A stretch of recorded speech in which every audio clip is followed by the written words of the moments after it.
Punta naman tayo sa balita sa lalawigan. Problemado ang mga dumadalaw sa ilang sementeryo sa Masantol, Pampanga na matagal nang lubog sa baha. Naku po, naglutangan ng ilang basura at hindi na rin kaaya-aya ang amoy ng tubig sa sementeryo.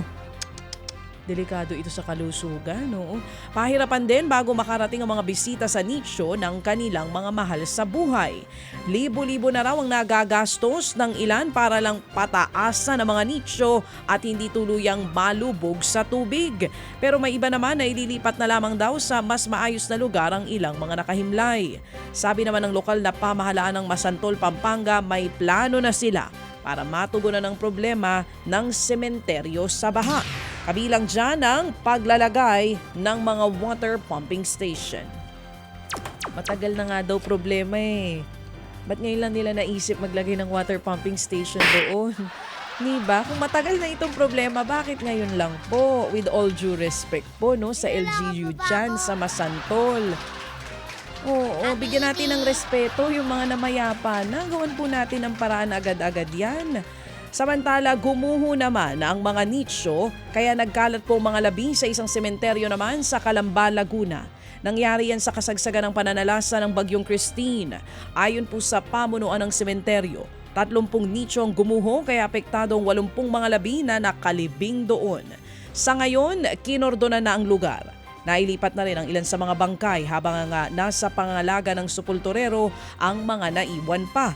Muli raw ipaayos ng Calamba LGU ang gumuhong bahagi ng sementeryo para maibalik ang dating mga labi.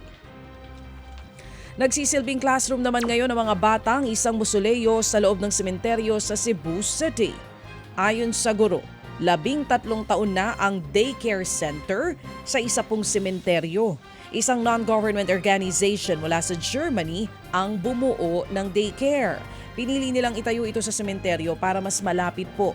Ay, that's nice. Sa mga bata pong nakatira sa loob at sa paligid po ng Cebu Chinese Cemetery. Sa ngayon, 41 bata po ang pumapasok sa daycare center. Wala nang binabayarang tuition fee at may feeding program pa po sa daycare na iyan. Yun nga lang, matapos ang school year na ito, ide-demolish na daw po ang sementeryo. Umaasa naman ang mga guro at magulang na hindi aalisin ang daycare para mas marami pang bata ang makapag-aral dyan. Hindi ba pwedeng hanapan ng mas maayos na pwesto na malapit din po sa mga bata? O sa LGU naman dyan, saan naman ito? Sa Cebu City.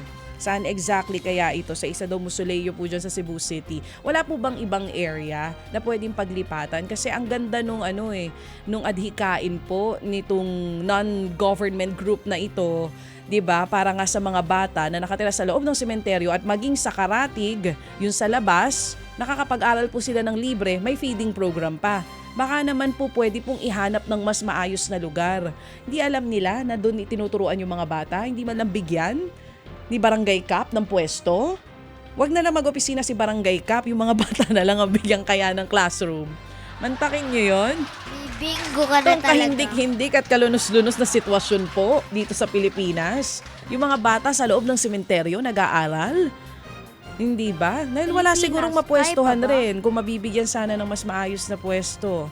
Ted Filon at DJ Chacha. Ngayon, nasa Radyo 5, 92.3 News FM. Monday to Friday, 6 to 10 a.m.